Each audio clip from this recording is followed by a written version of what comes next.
Bismillahirrahmanirrahim.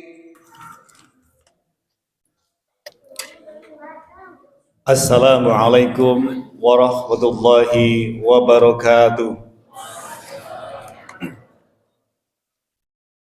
Innal hamdalillah nahmaduhu wa nasta'inuhu wa nastaghfiruh wa na'udzu billahi min syururi anfusina wa min sayyiati a'malina. May yahdihillahu fala mudilla wa may yudlil fala hadiyalah. Asyhadu an la ilaha illallah wahdahu la syarikalah wa asyhadu anna Muhammadan abduhu wa rasuluh. Allahumma sholli ala Muhammad wa ala ali Muhammad. Jamaah semoga senantiasa yang dirahmati oleh Allah Ta'ala. Marilah pertama dan utama senantiasa kita bersyukur kepada Allah Ta'ala atas segala nikmat yang Allah berikan kepada kita semuanya. Sehingga alhamdulillah pada malam hari ini kembali kita datang ke masjid untuk menjalankan ketaatan kita kepada Allah Ta'ala dan mudah-mudahan bagian dari amal soleh yang telah kita lakukan. Amin. Alhamdulillah pula pada malam hari ini jamaah kita, ya, jamaah langganan kita ini sudah masuk ke dalam, anak-anak maksudnya. Artinya kondisi jamaah kita khususnya orang dewasa mulai berkurang karena mereka sudah menguasai wilayah dalam. Artinya kalau wilayah luar sudah ditaklukkan oleh mereka, sekarang sudah merambah ke dalam. Apakah kita akan kemudian kalah oleh mereka? Ya tentu tidak. Ya, bagaimanapun kita sebagai orang dewasa mempunyai kewajiban untuk bisa menjadi tauladan, menjadi contoh sekaligus memberikan keteladanan kepada anak-anak kita. Jamaah yang dirahmati oleh Allah, sebelum saya sampaikan sedikit materi kultum yang akan saya sampaikan, saya sedikit menyampaikan beberapa hal terkait dengan kegiatan ketakmiran. Yang pertama, kami sampaikan terima kasih sedalam-dalamnya kepada Bapak Ibu semuanya yang alhamdulillah kemarin dalam pelaksanaan kegiatan Festival Ramadan bisa berjalan dengan baik. Meskipun di awal kita sudah diuji dengan rintikan hujan yang terus sampai dengan pukul 8 kurang dan alhamdulillah bisa terang lalu bisa terlaksana kegiatan Tarhib Ramadan. Sebenarnya kami sangat menunggu kehadiran Bapak-bapak, tapi setelah saya pantau dari dalam ternyata Bapak-bapaknya hanya beberapa orang gitu ya. Mungkin karena sudah punya janji dengan yang lain atau ada kegiatan lain. Alhamdulillah itu bisa dilaksanakan dengan baik, termasuk dari para anak-anak kita juga luar biasa dapat mengikuti semangatnya, mengikuti kegiatan tarhib, menggunakan sampai mendesain ya sepeda hiasnya. Alhamdulillah sudah ada juaranya. Kemudian dalam kegiatan itu juga kita melibatkan Bapak Ibu semuanya, yaitu kegiatan baksos dan juga pemberian pakaian pantas pakai. Alhamdulillah dari pakaian pantas pakai ini antusiasme dari warga sekitar luar biasa sehingga kemarin bisa terkumpul dana kurang lebih 1.170.000-an. Ini dari apa yang sudah diberikan oleh Bapak Ibu semuanya. Ternyata apa yang kita miliki itu masih bisa bermanfaat buat orang lain. Jadi jangan bosan-bosan Bapak Ibu semuanya yang di rumah masih banyak yang sudah tidak terpakai ya. Kami dari Takmir Masjid masih siap menampung ya. Mungkin nanti di lain kesempatan kita bisa mengadakan kegiatan event yang lebih baik lagi dan lebih meriah lagi. Bapak Ibu yang dirahmati Allah, kemudian kegiatan yang sedang kita laksanakan ini adalah kegiatan sholat tarawih dan nanti di akhir Ramadan kita juga biasa melaksanakan penyelenggaraan penerimaan zakat fitrah maupun zakat mal.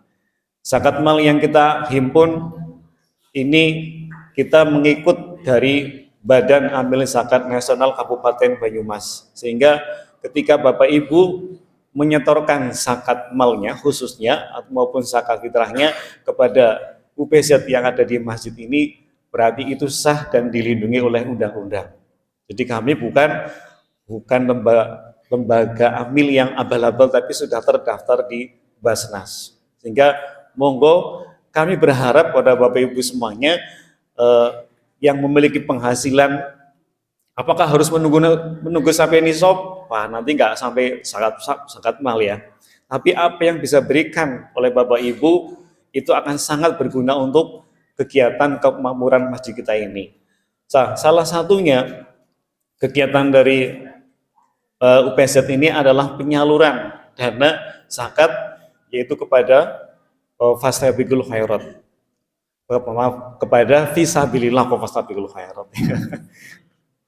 Yaitu orang-orang yang berjuang di jalan agama Allah, para ustadz-ustadzah yang senantiasa mendampingi putra-putri Bapak Ibu yang sore hari datang ke masjid ini untuk mengikuti kegiatan PPG. Ya, kami belum bisa membantu sepenuhnya, tapi kami bisa memberikan bantuan. Itu juga dari Bapak Ibu semuanya. Sampai dengan saat ini untuk kegiatan UPZ masih berjalan, dan untuk muzakinya atau orang yang memberikan zakat mal ini memang masih bisa dihitung dengan jari saya. Padahal warga kita khususnya di RW 5 ini kan banyak yang mungkin memiliki banyak penghasilan.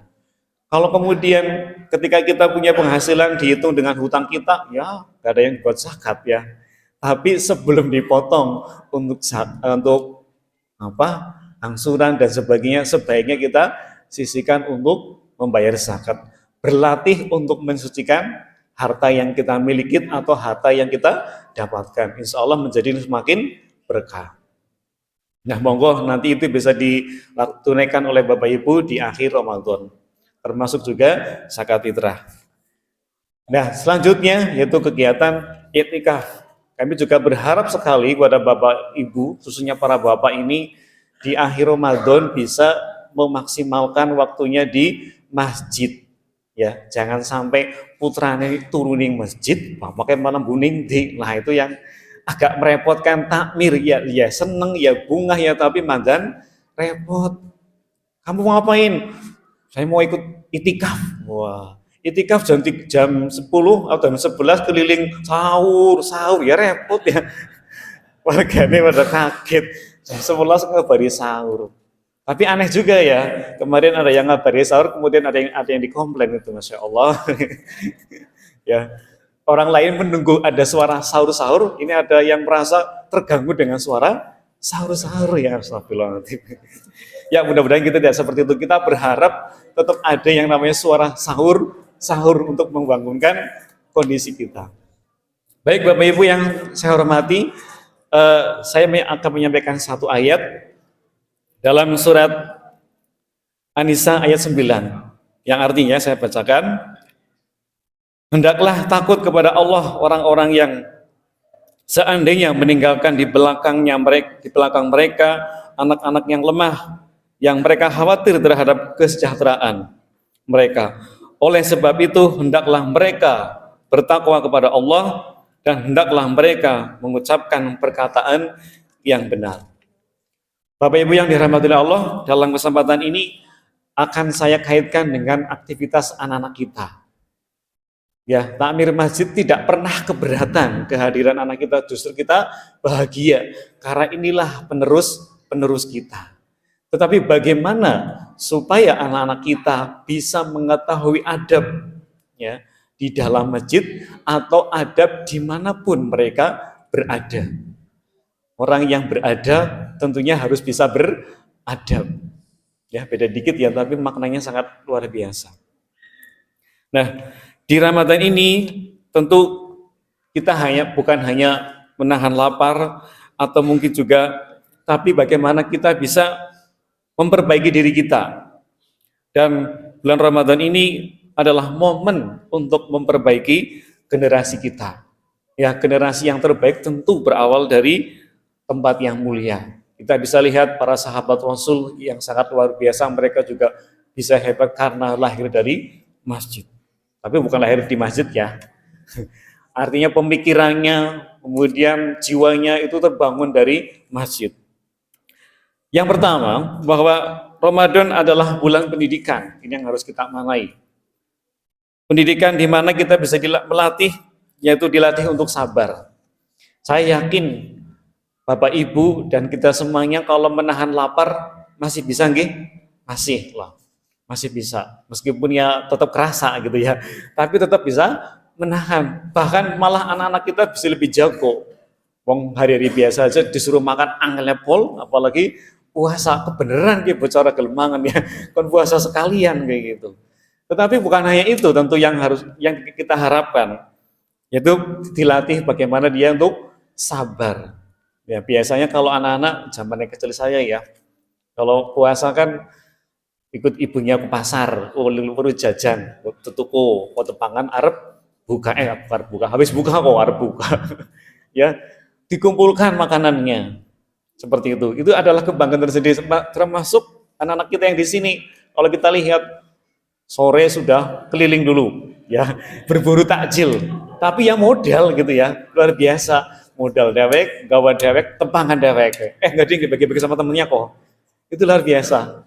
Ya itulah anak-anak kita. Jadi dilatih pertama adalah bagaimana dia tetap harus sabar. Dan ini hebatnya anak kita. Mereka pasti akan disiplin sekali ketika nggak boleh makan, nggak boleh minum, harus nahan beberapa hal yang bisa membatalkan puasa. Kemudian dilatih pula tentang kejujuran. Ya, sampai saking jujurnya anak kita itu yang mereka betul-betul sangat hati-hati, bahkan takut ya, karena takut ngomong salah lah mending yang turu bae lah daripada ngomong banyak salah, jadi lebih banyak tidurnya, bukan seperti itu ya. Kemudian berikutnya adalah dilatih memperbanyak ibadah ya, seperti yang sudah dilaksanakan di masjid kita ini, kita senantiasa melibatkan anak-anak kita. Kita bersyukur, sangat-sangat bersyukur di masjid kita ini masih dihadiri banyak anak-anak. Karena di masjid lain atau di musola lain sudah sepi. Hari kedua, hari ketiga sudah nggak ada anak-anak. Ya. Kalaupun ada, hari pertama ya rame ke sebelum sholat. Begitu sholat, udah nggak ada suaranya. Ini pada kemana gitu ya anak-anak. Ya. Berikutnya Bapak Ibu yang saya hormati, nah, apakah anak-anak kita itu ikut masuk dalam madrasah Ramadan ini? Ya, tentu kita berharap seperti itu, mereka dididik, dilatih untuk bagaimana melaksanakan segala amalia Ramadan dengan baik. Ya tentu yang namanya juga anak-anak. Nah, Bapak Ibu kalau kemudian diingatkan oleh anak-anak kita, kira-kira gimana Bapak Ibu? Kok ngerti apa lah, udah cilik kok bukan? Tidak. Anak-anak itu seperti orang tua yang berbadan kecil. Ini Bapak Ibu. Jadi orang tua yang berbadan kecil. Sehingga ketika ngomong kadang kayak wong tua. Tapi ya tetap arahnya bocah gitu ya. Itulah yang namanya anak-anak. Nah, yang menjadi pendidikan pertama dan utama bagi anak-anak kita adalah kita semua sebagai orang tuanya. Apakah ayahnya bangun sahur atau tidak? Itu yang pertama. Ini kan terkait dengan bulan Ramadan. Kemudian berikutnya, apakah ibunya menjaga lisan saat berpuasa? Wah sekarang nggak perlu pakai lisan, pakai cat aja, sama aja ya.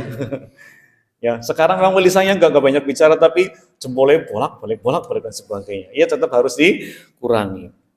Nah, apakah orang tuanya juga menjaga sholat berjamaah? Ini buat koreksi kita semuanya. Karena ini semua pasti dilihat oleh anak-anak kita. Anak-anak itu peniru ulung, ya, peniru ulung dari orang tua. Sehingga ketika ada masalah dengan anak, yang disalahkan jangan anaknya dulu. Kita lihat orang tuanya. Tapi bukan kemudian, oh ya pancen bapaknya banyak air, ya tidak ya. Tidak seperti itu. Itu sebab introspeksi diri kita. Kenapa anak kita seperti itu? Mari kita introspeksi diri kita. Ya, kemudian anak belajar bukan dari ceramah, ya, tapi dari contoh utama. Biasanya yang banyak ngomong bapak apa ibu?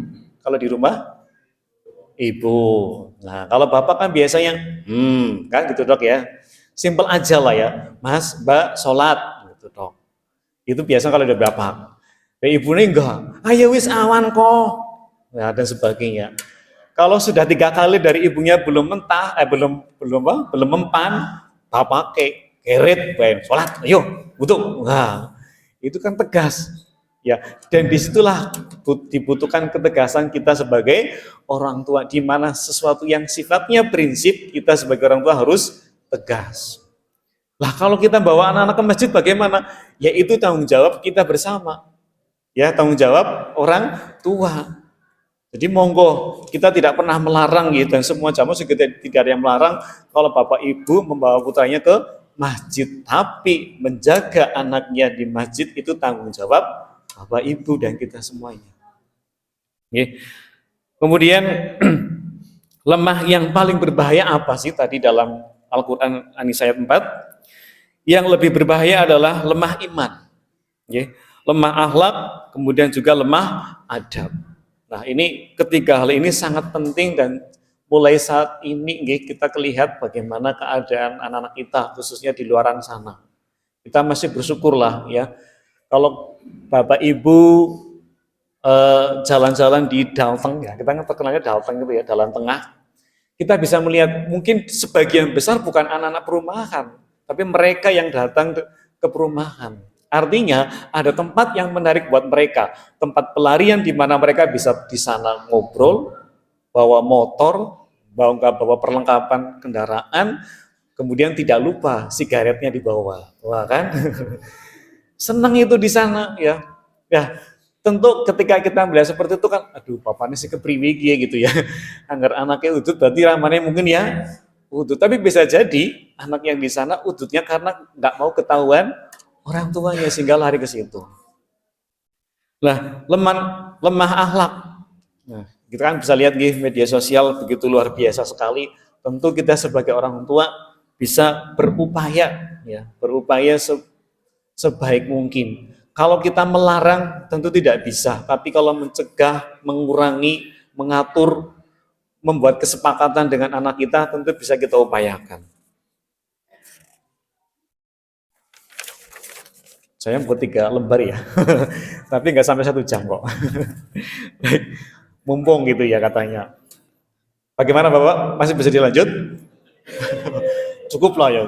Baik, terakhir tentang poin kepedulian jamaah, yaitu bahwa masjid milik bersama. Hadirin yang dimuliakan oleh Allah, bahwa jika ada anak, ya saya baca saya salah gitu. Jika ada anak berlarian di masjid saat taraweh, tadi ada nggak ya? Di luar tak ada. Jangan sampai marah, okay? Bimbinglah dengan kasih sayang, karena mungkin suatu hari nanti dialah yang akan mengurus masjid kita ini. Ketika kita sudah di alam kubur, masjid harus menjadi tempat yang dirindukan oleh anak-anak. Dan sekarang Masjid Quba termasuk masjid yang favorit buat anak-anak kita. Betul? Betul ya. Ya, betul sekali. Sehingga mari, kalau sering saya sampaikan, kita lebih fokus ya, lebih ngopeni sing arep urip daripada ngopeni sing arep mati. Maksudnya apa Bapak Ibu? Ya itu tadi, ngopeni anak-anak kita. Kalau bapak-bapak yang sudah sepuh, yang memang anggone ya kayak gitu, maring masjid, sholatnya tenang, kemudian pun banyak dzikir, ngikuti kajian, itu memang harus seperti itu. Tapi kalau anak-anak kita tidak kita bekali, siapa yang mau bekali? Media sosial, orang lain, kan tidak. Nah, masjid harus menjadi tempat yang dirindukan oleh anak-anak, bukan tempat yang mereka takuti. Insya Allah anak-anak kita tidak ada yang takut dengan takbir, tidak ada. Tapi kalau ada rekan takbir datang, langsung berguduk ya, wudu. Baru sampai tempat wudu ngobrol lagi gitu ya. Sampai nunggu masuk dalam masjid ketinggalan 2-3 rakaat. Ya nggak apa-apa, itulah anak-anak kita. Mereka tidak kapok kok ya. Insya Allah tidak kapok ke masjid. Nah, Ramadan adalah waktu terbaik menjadikan masjid menjadikan masjid rumah atau rumah keluarga. Sebagai penutup, Bapak Ibu yang saya hormati, umur kita juga tidak akan berlalu ya. Ya, Ramadan tentu akan berlalu, umur kita juga akan berlalu. Tetapi generasi yang kita bina hari ini akan menjadi amal jariah yang terus mengalir. Mari kita jadikan Ramadan ini menuntun memperbaiki diri, momentum memperbaiki keluarga, dan momentum menguatkan generasi. Semoga Allah menjadikan anak kita generasi yang cinta masjid, cinta Al-Quran, berakhlak mulia, dan menjadi kebanggaan dunia akhirat. Rabbana hablana min azwajina wa dzurriyyatina qurrata a'yun waj'al muttaqina imama. Itulah doa yang senantiasa mari kita panjatkan untuk anak-anak kita. Sekian dan terima kasih. Mohon maaf atas segala kurang dan salahnya. Wassalamualaikum warahmatullahi wabarakatuh.